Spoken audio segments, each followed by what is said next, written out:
All right. Welcome to Be the Market Expert. And first thing, this was just a study that popped up over from Clever and really just sent out. And it says this comes from 516 active real estate agents. And here's the thing, no clue who these 516 are. I couldn't tell you if these are agents that are doing 20 deals a year or if they're doing one deal a year, right? I have no clue what any of this looks like, but yet it's interesting. So it says changing views among agents on the NAR settlement. And so as we're looking at this thing, we're kind of just diving into it a little bit. You can see light blue is where we are today-ish. And then we have the dark blue, which is back in April as things were kind of starting to unfold a little bit. So the first one says those that oppose the settlement changes. And as you're going through, it says in August, 64% opposed it, while 70% back in April opposed it. We go into the middle row where it says agents that are expected to leave the agent or the industry.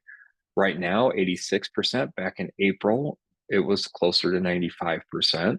And then expected problems for first time home buyers. Back in April, we were at 88%, and then now it's 76%. Here's the thing, like as we're going through and we're looking at least like just this data line of 516 agents, where I mean, this could be like a very small brokerage, right? In the grand scheme of things, like this could be whatever. And we're looking at this,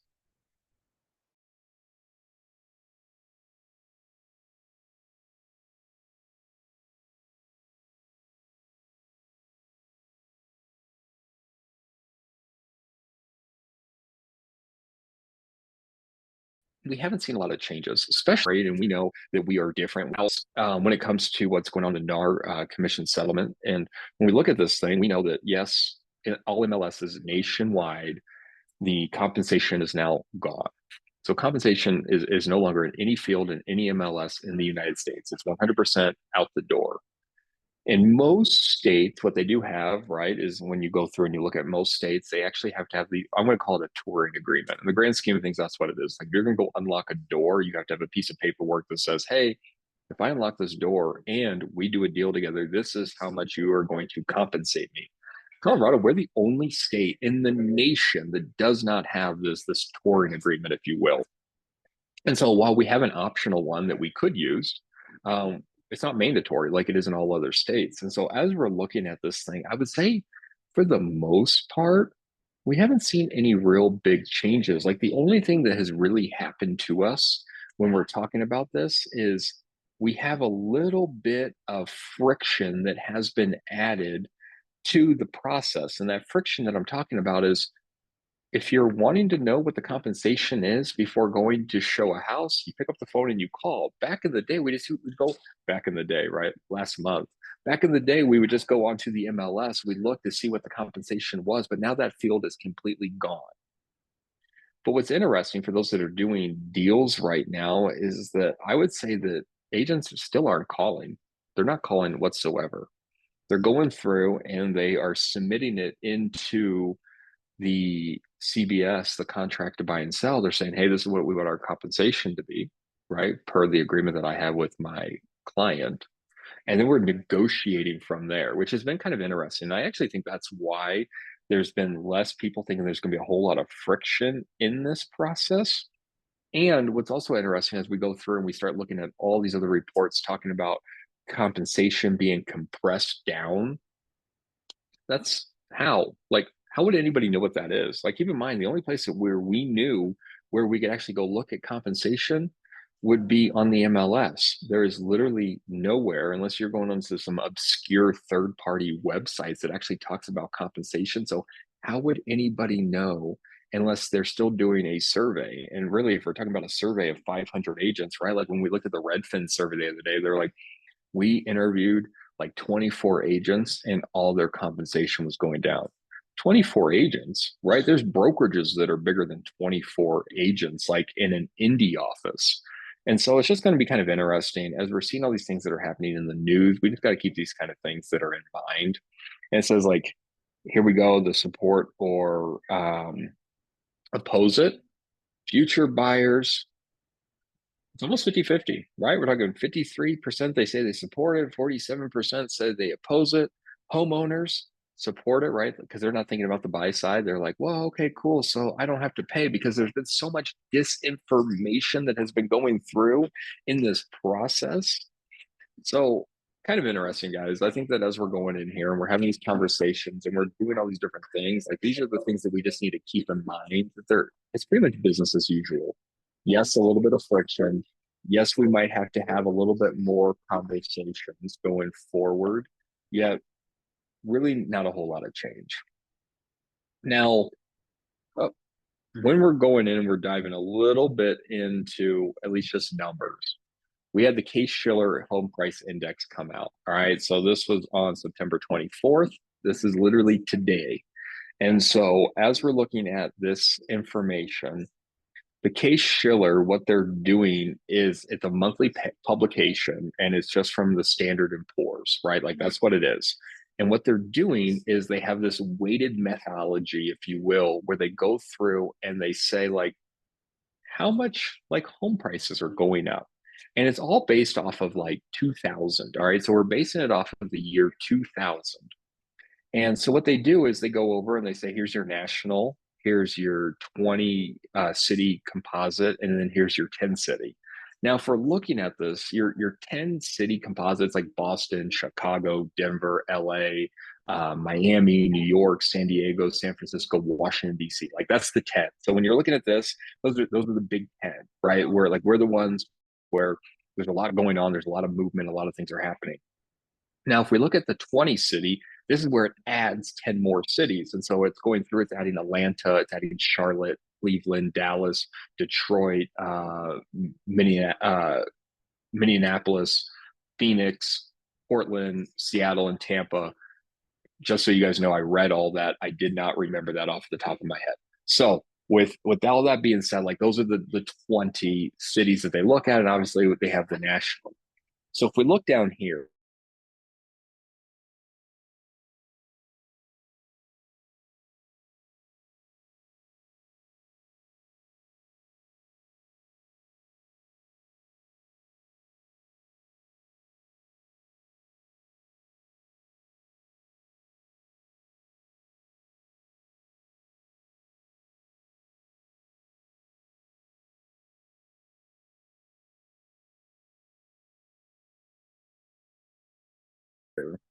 this is where, so this is your multiplier. And so, for example, like we're looking at just national,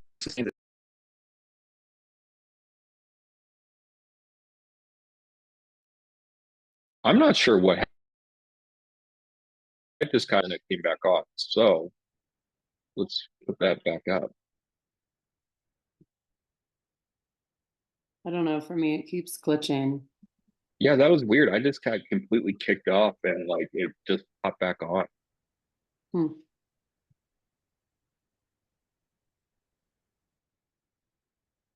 Taylor, weird. I wonder if there's an issue with Zoom today because that was super odd. Now it's taking me a second to even find where my screen went. Like it's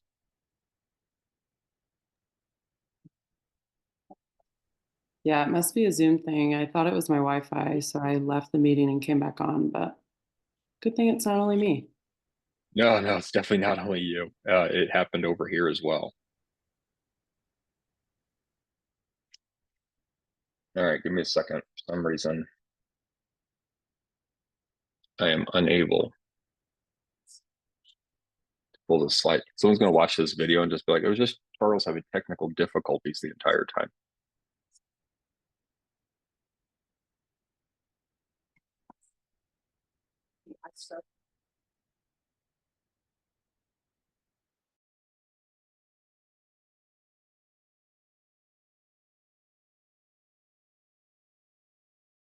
Off of Zoom and I was able to join back in. And when you're looking at these numbers right here, this is just your multiplier based off of 2000. All right. So this is the year 2000, and this is your multiplier that's going through. So when you see a 200, that's two times. You see a 300, that's three times. These are the price points. Then when we look over here, I'm not really super interested in month over month change. just because there's so many different factors that go into so many of these different things, especially when we're talking about this lag time, right? There's a huge lag time with this information. This is rear view facing data, like pretty much everything else that we're doing. But the 1 year is where I kind of like to look at this information. And so if we were to even just look at Denver, Denver's 1.32%. We know nationally, historically speaking, we're at 4%. 4%, historically speaking, is what homes appreciate every year. All right. So when we're talking about 4% appreciation year over year, there's uh, some areas right now, some cities that are absolutely crushing it, like New York. New York is the highest one right now. They've seen 8.76% appreciation year over year this year. And so that's the highest one. And when we're looking at this thing, right, we're not the worst, right? We have Portland at 0.84%. So as we're going through, we have to also know that we are disproportionately affected with our appreciation based off of our sales price that we have, right? So when we start looking through some of these areas, we know that the northeastern part of the United States right now is gangbusters for real estate, right? Like they are having a lot of people move, while back in 2021, 2022, at least the beginning parts, people were flooding to the Sun Belt, right? They were like, we saw a little bit of Texas, we saw Florida, we saw everything in between there, right? Like it went gangbusters. It really blew up, and a lot of people were moving to those areas. Well, it got overpopulated, the prices started going up and up and up, and natural disasters, all kinds of weird stuff is in that area. And now we're seeing more people move to the northeastern part of the United States. So when we're looking at this isn't super surprising, but we just need to know that in Colorado, we have slowed down. We have not seen 4% appreciation, but if we notice, no one's in negative appreciation either. So when you're hearing these different things, yes, it's slowing down. 100% it's slowing down. Inventory is going up nationwide. Inventory is rising. Yet, what have we seen? We've seen the lowest mortgage rates in the last 24 months is where we are right now. Yes, they're ticking up a little bit, but yet that's based off of government borrowing and government. When we're doing this, when we're having these conversations, we just have to keep in mind there is no Airbnb bust. There is no housing bubble. There is no silver tsunami that is going to come that is going to just deplete home values.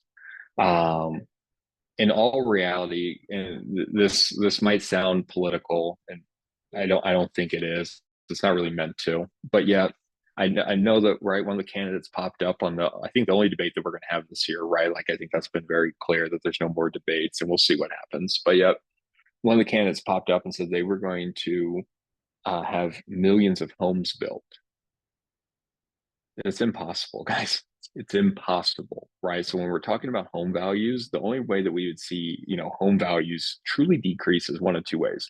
One, we go to war, right? If we go to war, then we're going to be in some weird stuff. And here's the thing: we have way bigger things to worry about at that point than real estate going up and down. The other way would be, yes, if inventory got flooded into the market. Yet here's the thing: who is going to go create millions of houses knowing that you're going to cut into your profit margins? Builders are a for-profit company. Builders, as we're going through, they have shareholders. They're not the March of Dimes. They're not going through and doing this stuff out of the goodness of their heart. And so that's why we have seen builders build the way that they do. Think about in Colorado, at the very least, like think about what Colorado looks like.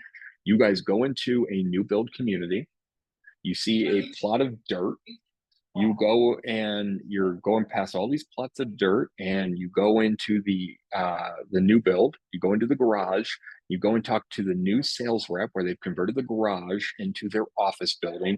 You have this big old map, right, with red and green dots on it on the wall, and those red and green dots signify what has been sold and what is still available, the land. And you say, hey, I want that piece of land. What can I build on it? They say, hey, these are what's available. You give them money and they say, we'll see you in 12 months. 12 months goes by, they've had it built, and you go through, you give them the rest of the money, and now you own a house. That's what this looks like. So when we're talking about these price changes, we're not going to see any real negatives going forward. Yes, we're going to see some things slow down, but home values are not going down despite what people's conversations, they're not appreciating as quickly as they were, right? In Colorado, like this is where the biggest fear was. This is why they changed interest rates. And this was one of the biggest things was inflation. There was a lot of studies that were going out when mortgage rates were in that 2-3% range, where they were saying that the median home price was going to be $1 million by the year 2030. Think about that. Think about what a median home price at $1 million looks like. That's why they raised rates the way that they did with to slow this down. And we still have cities that are hitting these 10, almost these 10% marks. And again, so we'll see what it looks like. So the 10 cities that we went over, 6.77. Colorado's not helping there. When we look at the 20 cities, it's 592, and then nationwide 4.9%, 4.96%. Let's call it five. Let's round up. 5% appreciation, historically speaking, 4% year over year. And even with high interest rates, high home prices, we still seen 5% increase in home values this year. When we go through it, one of the big things, right, we like to look at what Logan Moshami, the lead analyst for Housing Wire, he says, have we seen the bottom of mortgage rates for 2024 after a crazy roller coaster ride for the year? And his forecast had mortgage rates ranging from 725 to 575. To get to the lower end of this range, we need to see two things: labor market getting softer and mortgage rates spreads improving. All right. So when we look at this, like we don't truly dive into this. We're not going to dive into it hugely yet. We know that we have curbed inflation at this point, right? The Fed has been leaning on inflation, inflation, inflation, and we're there, right? So that's been checked off. Now, here's the thing. The other thing that has kept the interest rates as high as they were was we still had a super solid economy with people having jobs. And we still do. And what's interesting as we're going through and we're doing these different things, interest rates will go down if more people lose their jobs, which is super unfortunate. This is the whole conversation, right? Like when we're having this conversation about housing recessions, like, and we've been in a housing recession. The housing recession just means we're not seeing growth the way that we saw growth. We're not seeing the homes being built at the right. We've seen all that. Now, if we talk about a recession in a whole level, right? We're talking people are losing their jobs. We're seeing that the economy is no longer growing. We're seeing obviously housing, right? We're seeing all these different things happen. Well, in a recession, what we typically see is rates going down. Now, with that being said, rates go down because they need to stimulate the economy. I want you guys to think about who's really buying homes. So, who's buying homes if a lot of people are losing their jobs? Well, think about who's really losing their jobs. We're not seeing real high net worth individuals that are being put out on the street, right? We're not seeing CEOs being fired. We're not seeing C-level executives being fired. We're not seeing a lot of managerial staff being fired. We're not seeing a lot of this kind of stuff. What we're seeing and what we see right now, if we were to look at our workforce population that is actually unemployed, right now that population is really people that don't have a high school diploma. Like they don't have a high school diploma. I think that if you were to look at it right now, I think the number right now is like 7% of the unemployment right now is actually coming from people that don't have a high school diploma. And so when we're looking at that kind of stuff, you have to think about what type of job they really had to begin with, maybe. And I get this isn't a one size fit all because I get like there's different things. Like there are people that went through and they have done great things without that piece of paper because in all reality, that's all it is.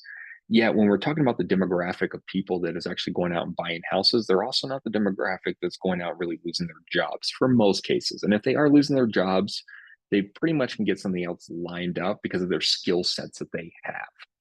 So that's one of the big things is this softening of the labor force. The other thing is mortgage spreads, and the mortgage spreads is really because of these 10-year yields. And we're not going to jump into this yet. What this looks like, and this is why rates are actually going up right now, is because the federal government is borrowing money. They're borrowing money, they're going out, they're paying off debts, they're doing all these different things. And so this is why, even though the Fed cut it 50 basis points, that we've actually seen interest rates go up a little bit. Nothing huge. They're still at all-time lows, but yet that's a correlation. So we actually need to see the spreads get better, which means that the federal government actually isn't the one borrowing all the money and paying off debts. And the other piece of this is unfortunately we need to see more people lose their jobs, and we don't want that. But this is the thing with what we think is going on right now, and I say we, smarter people that I watch and that I'm just taking their information and putting it back out there, is that we saw this 50 basis point drop because we actually saw a bigger softening in the labor market than was anticipated. So the Fed was trying to put a little bit more money back out into the economy because they actually saw more people losing their jobs than what they previously expected.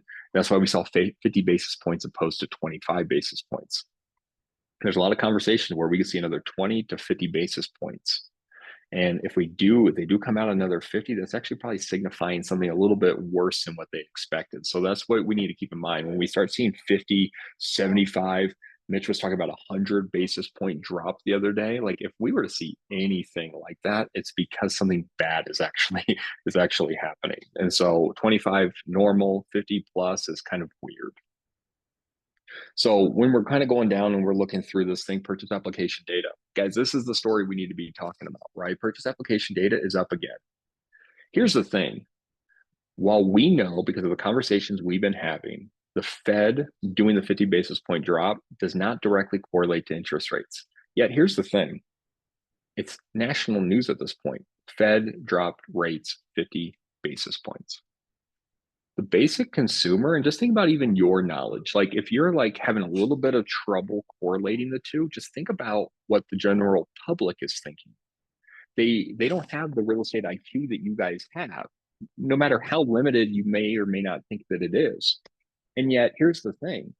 National news is pushing 50 basis point drop. It's getting people to actually look and saying, oh God, interest rates are going down. This might be the time to buy a house. And yet, while we know that this is the lowest interest rates have been in 2 years, the general public just seeing this news, that might get them to act, right? And so as we're going through, what are we doing to make sure that we're staying in front of all these people? Are we reaching out? Are we putting it on social media? And while we're not going to maybe draw the correlation between the two, we're going to use this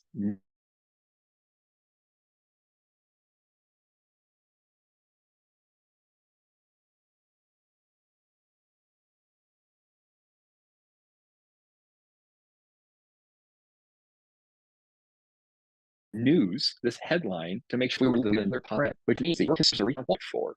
There have been people that have been sitting on the bench for so long at this point. What's interesting about this, right, is we used to have huge seasonality, and I'm having this conversation with my clients right now. Hey, when's the best time to list? Or when we're looking at homes that are actually coming off the market, they're like, we'll be relisting in the springtime. Well, here's the thing. I don't think there's a whole lot of seasonality going on right now. I think that everything that we're doing is really based off of the availability of money and the cost to borrow money at this point. And so we've had a lot of people sitting on the sidelines, waiting and waiting and waiting. With interest rates going down to where they are today, I think there's a lot of buyers. And here's the thing. We're also seeing blanket offers of concessions, right? For those that are receiving offers and those that are writing offers, just think about this. Your lender is saying, hey, you know what? If we were to get like 10,000 extra dollars, we'd be able to drop them down to this percentage, which they might be able to afford a bigger house at that point.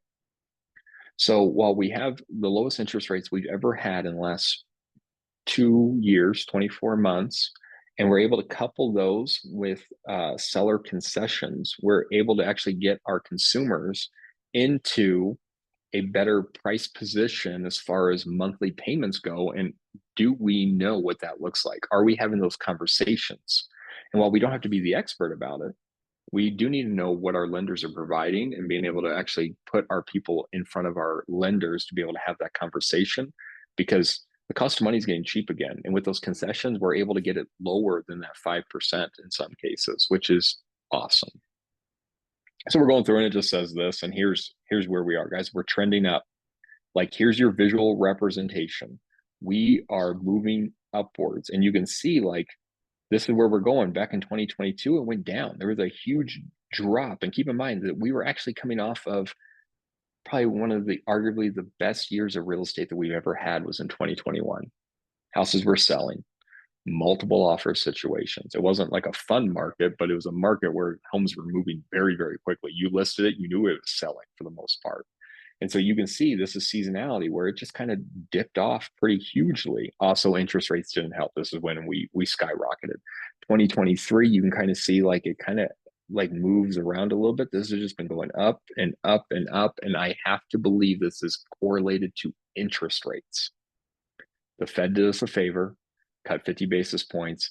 It's in the news. While we know that they don't directly correlate, it's getting people to look, it's getting people interested, and interest rates are already lower. So let's take advantage of it. Let's make sure we're communicating out. Inventory, right? We're looking through the inventory and we can see that inventory is going up, guys. This is big. And so while we're nowhere near where we want to be, we still have 37% more homes on the market. And I get it, right? More homes on the market means that the prices of homes and the appreciation rate isn't hitting as big either, right? So that's probably one of the biggest things. Like as we're looking at this and we're talking about the appreciation of a home, when we're saying that even in Colorado, where we're less than that 4% mark, which is historically speaking, we're all as a nation, we're hitting, we're seeing more houses. We also have more people, and still the biggest issue that we have is the affordability piece. So when we see more and more homes at the market, that's good for your buyers. What conversations do we need to be having where we're going through and we're saying interest rates are at the lowest they've been in 24 months? We actually have the ability to purchase your interest rate down. I have a lender that can help us with that, and I can make sure that happens for you. Plus, there's more inventory on the market, so you have more options. When do you want to start looking at some houses, right? Like that's where we need to be going. This number trending up is a good thing. This is putting us more towards a balanced market, which is super solid. This is kind of where we want to be.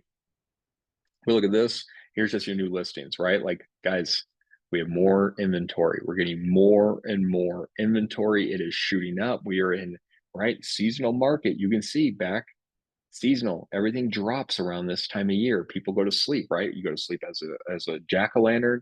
You wake up as an Easter bunny, and we start the whole cycle all over and over again, right? That hibernation cycle. Yet here's the thing. We have broke seasonality. I don't think like the conversations that I'm having with my clients, at least when they're asking about seasonality, I don't think it's existent anymore. Yes, there's going to be, some pieces around seasonality, yet it's dollar driven. It's cost of money driven. And with the cost of money coming down, there's been so much pent up demand that people have been hanging out on the sidelines, and now's their opportunity to act. And we need to be making sure that we're that real estate economist of choice and having the conversations. We know, historically speaking, that 1/3 of all homes have a price decrease, right? This is typically where it is, right? It's typically in this type of year, right? But what we've seen is we actually have been going up more and more and more drastically, and now it's kind of flattening out a little bit, right? Like we're seeing this go through 2022. We saw the price decreases right here because of interest rates. This is where they started skyrocketing interest rates. And so people were having to come down off of their prices. Yet 1/3 of all homes take a price decrease every year. And in Colorado or in the nation right now, we're seeing that almost 40%. Pending home sales, here we are. We haven't taken a huge decrease yet. We're pretty much in track for what we typically see based off of the homes that we have on the market and what's going on. And we just talked about the Case-Shiller report. We just looked at that. We're seeing that we're in a positive direction. They're also going to look down and they're going to start talking about what's going on with employment and different inflation. And again, the inflation information is still coming down, but they're going to be making some decisions based off of what they look at. Guys, when we're talking about interest rates, here it is, right? Here's 3 months. And you can see that we're talking about a conforming loan in the dark blue. We're talking about FHA in the purple. And we're living down here right now. And so this isn't up-to-date data. If we were to look just for up-to-date data, we can go up here. And so if we were just looking to see what today really looks like, it's thinking mortgage rates. So here's your mortgage rates right now. 30-year conforming 6.25, your FHA is 6.03. So this is just a day off is all this is, right? This is 623. We're sitting on 624. So this is one day off of data, but you can see your visual representation. It's going down and down and down. We know that here's 2 years. Guys, this is the lowest it has been in 2 years. This is the conversations that we need to be having. For people that have been sitting on the sidelines, here's 1 year's worth of data. Here's 6 months worth of data. Here's 3 months worth of data, right? Even just in 1 month, the data lines have been going down and down and down. And we know because of our profession that with interest rates and just what we're seeing as far as negotiations go, we can actually get these rates even cheaper. Seller concessions, more inventory on the market. We are going to use it as a negotiation mechanism that when we're going through and we're able to get interest rates lower than what they are on paper right now, making sure that we're partnering with our lender partners and making sure that we understand what that mechanism looks like, at least some kind of level to where we can have a conversation at a party, right? We got a lot of different things happening. And we know that we're getting into the holidays. There's going to be a lot of stuff going on. There's going to be a lot of reasons to reach out to people and have conversations. And we're going to be able to slip this in and sprinkle it on a lot of the conversations and be able to position our people in a position to win. This is great news. Interest rates are going down. Now, if we were to look at just our VADA data, and this is Altos, you guys all have access to this. You guys can just Google Altos data, pull up this information, and you can see median home price, list price, at least in our VADA, we're at 749. Median price is $650,000 for new listings in your price per square foot. So we're seeing all kinds of weird stuff, right? We're seeing the median list price of new homes is going down, and yet the price per square foot is kind of leveling out. So we just got a different mix of inventory hitting the market. Your average days versus your median days. These are the conversations that we need to get more comfortable having with our consumers, right? We're at the dining room table, we're having a conversation around listing their home, and we need to put strategies because we're looking at this and this is saying, if I overprice the home, you're going to sit for about 70 days on market. 70 days on market. That's 2+ months.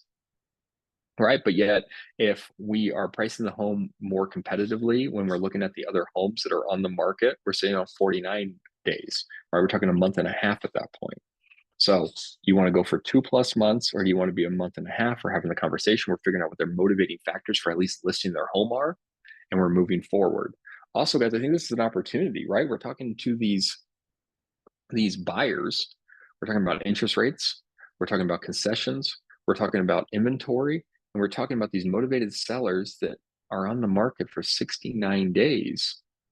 If we're coming through with an offer, do we think that they might be more willing to come to the conversation table, right? To see if we can put something together and come down lower on price. And that should absolutely be a strategy, right? If I have a client that's telling me that, hey, I'm only able to go to $500,000, yet we're not finding anything that meets their criteria, could we up it to 515 to 525 and look for the homes that have been sitting on the market a little bit longer and take them to the negotiation table and actually bring them down? It opens up a whole new world, right? To where we're able to go through, we're being that real estate economist of choice. We're showing why they should trust us, and we're actually being able to bring them more inventory than what they thought was possible. Price decreases 57%. So guys, like when we're talking about the nation average is 1/3 of all homes, 33%. The nation right now is sitting at 40%. We're in Arvada, we're almost at 60%. We're overpricing houses is what's happening here. Price increases don't excite me. This is just new inventory hitting the market. Relisted though, 8%. So we saw a little bit of a kick. And so we're seeing homes fall out of contract. And again, the cost of money is still a little bit higher than a lot of people are comfortable with. And they're getting to the negotiation tables, and through the inspection, they're falling out. That's what that's telling me. 8% of homes are falling out. Median rent is going down, and the market action report is a 42 out of 100. We're still in a seller's market, yet it's not as strong as a seller's market as it was this time last month. As we're kind of going through and we're just having some of these conversations with our people.